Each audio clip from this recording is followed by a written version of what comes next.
In this video, I'm going to be showing you how you can make sun rays in your landscape photography using Luminar 3 so you can start editing and producing professional landscape photos. Coming up.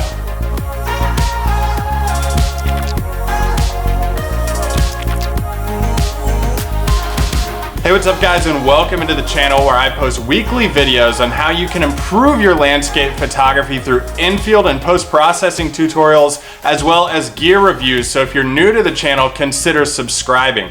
Now in this video specifically, we're really going over some post-processing techniques you can do to create those nice, dreamy sun rays in a landscape photograph, even when you're shooting at the sun, but you don't necessarily have the right condition for sun rays. You can still produce post-processing techniques for those sun rays. And I'm gonna be using Luminar 3 to produce these. In this photograph that I shot, this is the raw file that I shot going out in the field. I'm gonna show you how you can make it like this and produce those nice sun rays. So what I wanna do is jump into Luminar and really go through the processes with you of what to look for when you're adding sun rays, how to produce this in Luminar so that you can start doing it in your own photography and make it look really realistic. So let's go ahead and jump right into the computer screen and start doing this.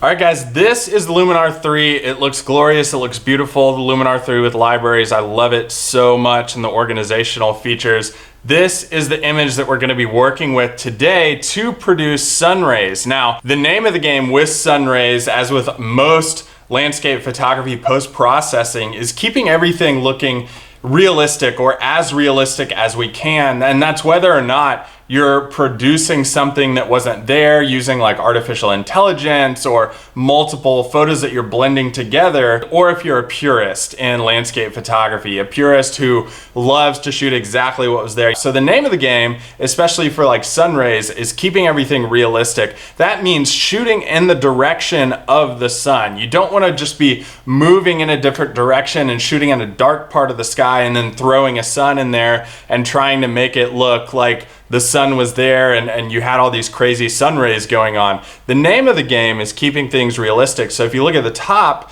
of this photo, we have a really bright spot up here where the sun was. And also, if you want to check out Luminar 3 a little bit more, there's a link to that below in the video description if you want to look into that software more for your post-processing. It's what I use. I love it so much. It just makes everything really easy. And the Luminar 3 with libraries makes everything really easy to organize. But like I said, the name of the game is shooting towards the sun, making sure you have a directional flow of sunlight coming at your camera to shoot those sun rays. Now, the second thing that you need to remember is that sun rays require a specific type of atmosphere. Atmosphere in like foggy weather where sun rays and that light refracts off the little droplets of water that are hanging around in the air. So what we want to create that atmosphere in our images, and if it wasn't there, this is how you do it. What we're gonna do is go to add filters, and I'm gonna go to fog, and the fog filter is gonna come up. So I have two selections here. I'm gonna choose light fog because I want that light fog to be showing up like really airy and dreamy and have be able to produce light rays coming through it. And I'm just gonna bring that amount up just a little bit. And that's just gonna create a little bit of haze in this image that we can use to make sunlight coming through that fog look a little bit more realistic for our landscape photography, creating that atmosphere for the sun rays. Also, I'm just gonna add a preset real quick to this. I'm gonna add autumn colors. I shot this in the fall in Great Smoky Mountains National Park. If you want a video from Great Smoky Mountains while I was there shooting waterfalls, you can click this card that's showing up on your screen right now, or there's one below in the video description for you to link to as well. So I like how this affects my fall colors. It makes everything a little bit more yellow, a little bit more orange. It looks like fall here, and that's what I'm going for with this image. So to create these sun rays, I need a new layer to do that. Why do we use new layers? Well, I'm gonna add a new adjustment layer, and this is just so that I'm not tampering with anything in the layer below it. We're putting sheets on top of each other. The bottom layer is like our Mona Lisa. The layer above it is like a sheet of glass we're putting over top that, so we can draw on it, we can do whatever we want, and if we mess that up, we can remove that so that we're not having to go back and hit Control Z or undo and remove everything we've done and then rebuild it. We're just having that new layer on top and making these changes to it. I mean, right? Do we want to make changes and then have to do all that backing up and then forward? And it's just nonsense. So we just make a new layer to make it as easy as possible for us to go ahead and do that. And then from my filter, I'm gonna select Sunrays. So the Sunrays option comes up and we have our Sunrays in the image. Now they're really hard to see. They're right here, really small in the image right now. And this brings up a great point, because as I move this around with my X and Y tools, you'll see like one of the great things that Luminar does is use their artificial intelligence to find edges or hard edges where the sun is going to peek through. So watch as I move this through, you're gonna see like if it's behind this bush right here, it's only gonna come through in the gaps of the bush. Or if I move it out from behind that, it's visible. So it's using that technology that people who are smarter than me put in there so that I could use it to make my landscape images look better, right? I mean, we don't have the technology to do that, but we're gonna use it to make our images look better.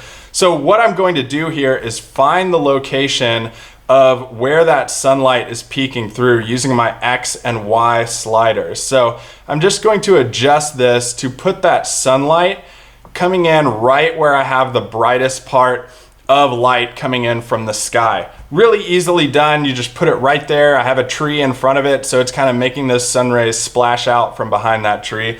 Looks pretty cool already, right? Well, we're gonna adjust some of these sun rays so that they look even better and more realistic to our landscapes than they already do.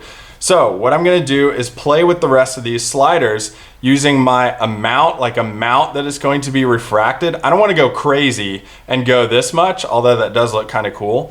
I'm gonna dial this back down a little bit just to make it look a little bit more realistic. It's just peeking through on the top edge of this image. Then I'm gonna play with my look. How like dreamy and landscape-esque do I want this to look? Do I want the bottom to be kind of like dialed down and darker? I think I do. Create a little bit more atmosphere in there. The number is going to be the number of amount of sun rays that are peeking through.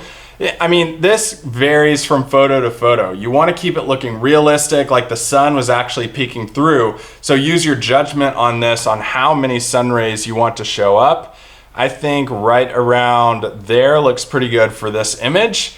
And then the length of the sun rays you can also adjust. I'm gonna bring these about to basically where they were. I'm gonna warm these up a bit, add some more like orange or warmer tones to it.